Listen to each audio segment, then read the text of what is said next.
London. Haya, asanteni sana. Mimi naitwa Emmanuel Joroge, kijana wa hapa London.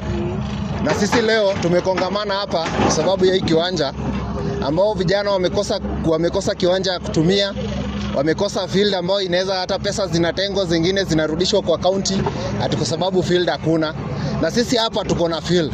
So sisi tumekuja hapa kama vijana leo ku make sure na kuhakikisha hii kiwanja imerudi kwa community. Ukweli uongo? Kweli. Tumekuja kuhakikisha hii kiwanja imerudi kwa community. Na kwa sababu wamezoea kuita vijana goons, juzi tulienda kuuliza kuhusu viosk zetu. Tukauliza nani huyu anaiba hizo vibanda. Wakaenda wakasema ni goons. Hata kwa hii kiwanja waende waambiwe sisi tunaikujia na sisi ni goons. Si ndio? Waandike kwa capital letters. Kama kupigania mali ya community itakuwa tunaitwa goons, sisi tumekubali. Mimi nataka niseme hivi.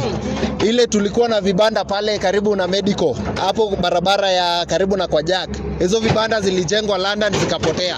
Tumekuwa na choo huku London. Hakuna kijana wa London analipisha. Ukweli uongo? Haya, sasa tuko na kiwanja hapa, soko ilikuja ikajengwa ikatumia 47 million. Ilipotea ikupotea?